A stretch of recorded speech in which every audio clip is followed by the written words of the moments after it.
Hello and welcome to CarWale, and today we're going to tell you everything that you need to know about the new Tata SUV, the Curve. Now we're going to split this video into 3 bits. We're going to tell you about the concept, and then we're going to tell you about the possible powertrains that it's going to come with when it makes production, and of course about the design and interiors and how much of that is actually going to get carried over to the production car. Before we go any further, please like, subscribe and hit the bell icon so you can be notified on whenever there's a new video that we put out. Show us some love. Now the Curve, the production version of the car, will come in 2 years' time. 2024 is what Tata Motors says it will come, and it will come as an EV first, and then you will have IC engine options in that as well.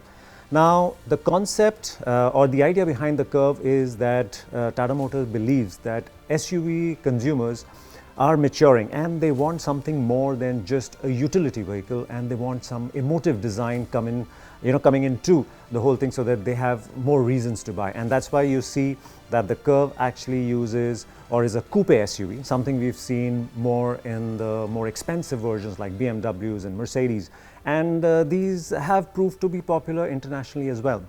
Moreover, I think Tata Motors also has some aspirations of selling the Curve internationally or in international markets, and I think that's where it fits in.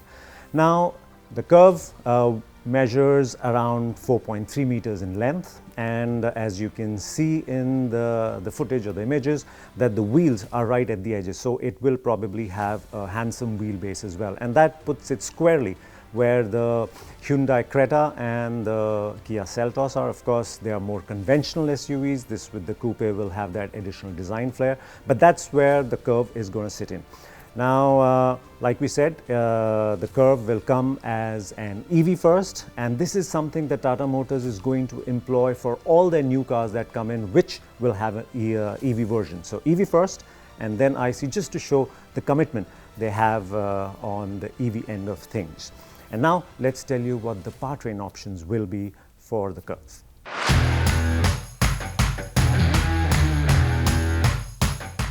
The Curve will come as an EV first, and this the Curve will mark Gen 2 architecture for Tata Motors electric vehicles. Now Gen 1 is what we have in the Tigor EV and the Nexon EV. And the idea with Gen 2 is that the Curve is a bespoke platform. It's not something that was existing, and from an IC platform they had to adapt to make it work, which is exactly what the Nexon and the Tigor are. And because of that, there are some compromises that come into the fray, and it's also not as cost effective because you cannot just get batteries off the shelf. You have to specially get them designed because you need to find nooks and crannies to put the batteries to increase range. Also, you're limited at how much range it can give because you're going to be stuck with how you place the batteries. Now with Gen 2 architecture or with the Curve, of course we wouldn't say it's like a brand new platform. It's not even a platform according to Tata Motors. It's just that they have existing platforms and they've taken bits and pieces from there to come to this. So that it is a very effective balance between an EV and an IC.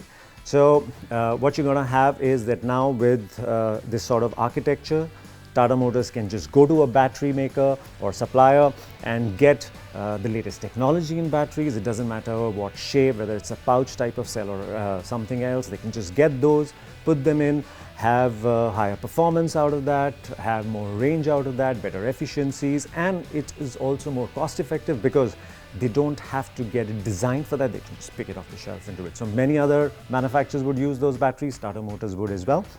So I think that's a very smart way of doing that. So that's the first step in having a bespoke architecture for Gen 2, which we're going to see in the Curve. Second thing is that Tata Motors wants to concentrate on 2 things with the Curve or with its Gen 2. They want to add connectivity to its electric platform, and it wants to improve performance and range. So performance and range, of course, will happen with better motors and of course with the battery pack, etc.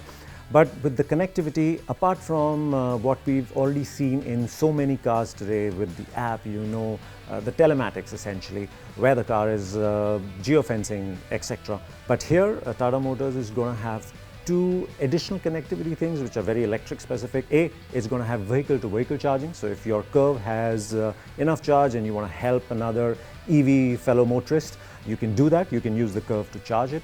And second is that you can charge load. By load, it doesn't go back to the system, so you can't power your house with it, but you can, let's say, have a portable coffee machine that you need to run, charge your laptop, go out camping, you're stuck somewhere, you want some charge in your electronics that you have, you can do that. And that's the sort of additional benefit or connectivity or talking point that Tata Motors is going to have with the Curve. As part of this new Gen 2 EV architecture, there will also be regen or regeneration. Now, Tata Motors tried it in the past and people were not very happy with it because some people liked it, some didn't. Some thought that because the one pedal driving in general is what I meant, is that people thought it, that they felt like they didn't have enough driving experience and the drive was jerky because they couldn't control it, so they didn't appreciate that. Now on Gen 2, Tata Motors is going to introduce various levels of regen. So you can choose, I think there'll be 4 modes. So you will have one which is coasting, where you'll have absolutely no regen, 0. And then of course you can go up right up to one pedal driving. So that the benefit of course of regen is that you will get more range or higher range. With coasting you probably won't.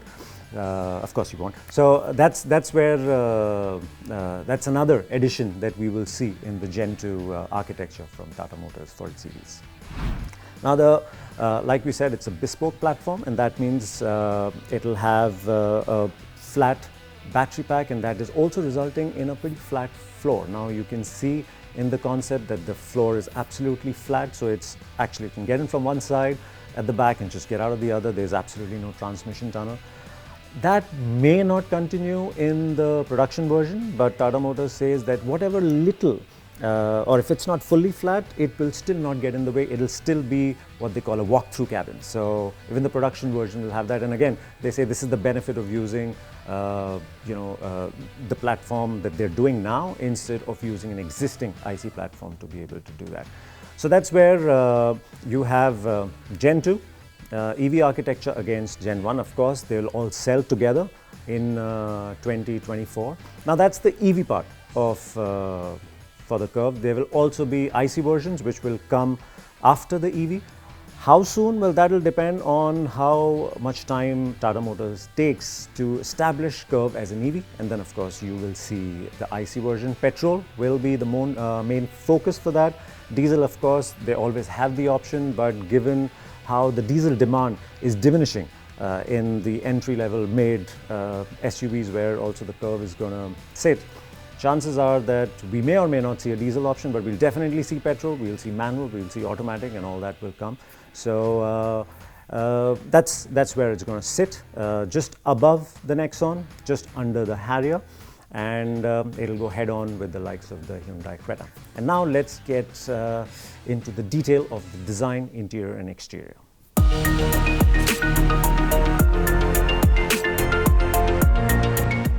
Of course, the main talking point of the Curve as a concept is design. We're seeing a new design philosophy from Tata Motors. And when it comes to Curve as an EV, I think this design works really well. It's a very technical design. It's a coupe design where it's got these edges. And I think we've seen the car in person and it looks really good up close. Lots of road presence. Now, 20-inch wheels on the concept will be replaced. Okay, here's the thing.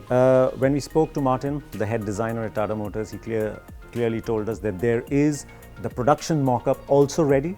And he said that the production car looks very, very, very close to the concept. And this is something that we've seen Tata Motors do in the past as well. Of course, you will have pull-type door handles instead of the ones that you can't see right now, which are electrically operated in the concept. There'll be regular pull-type on the production car. You will see smaller wheels, but Martin says that they still managed to fill the wheel arches well. So that'll be interesting to see.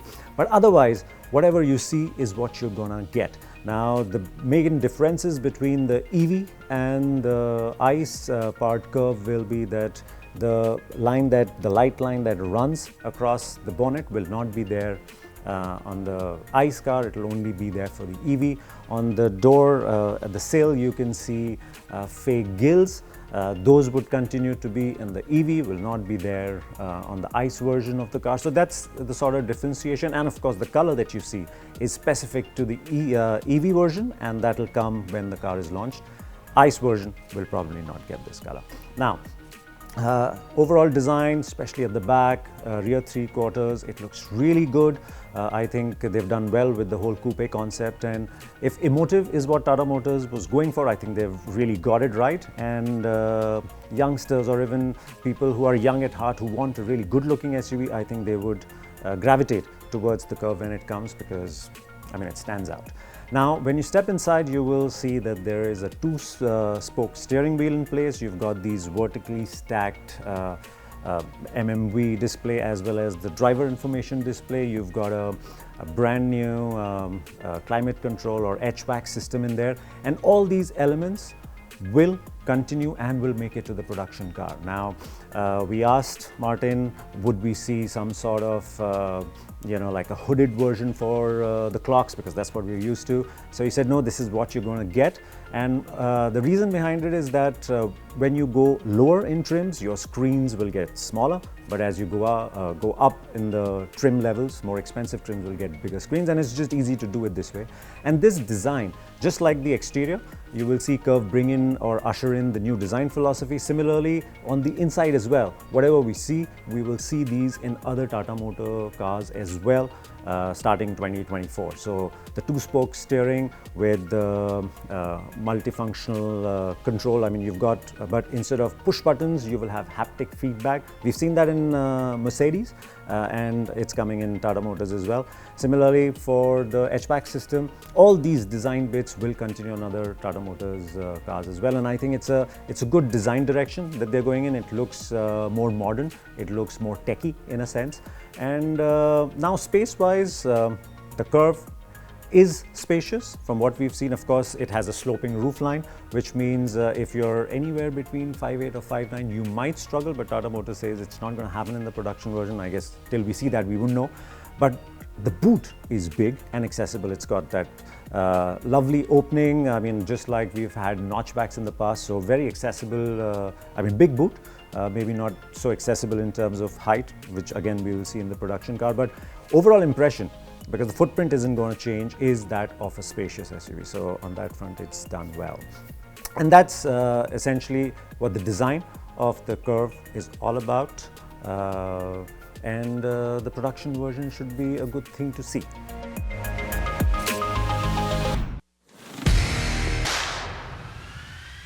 So that was the Tata Motors Curve for you. Out in 2024, will come as an electric first. There'll also be an IC version, maybe even CNG. We don't know that for now. Diesel, petrol with manual and automatic, all of that. It will go up against the Hyundai Creta and the Kia Seltos. Its USP or would be, of course, its design, which is that of a coupe SUV, which is missing in this class of cars. And the idea behind this is, of course, that you'll have the regular car, and I mean, if you want a regular SUV, you can choose the Nexon, but if you want something more stylized, more emotive, you can go for the Curve, the production version when it comes out, and it will sit between the Nexon and the Harrier in terms of pricing, in terms of product positioning, and in terms of size. So that was the Tata Motors Curve for you. If you like the design, if you agree with what we said, please do let us know. If you've got other thoughts about the Curve, of course, fill in the comments, and we'd love to read about it. Thank you so much for watching.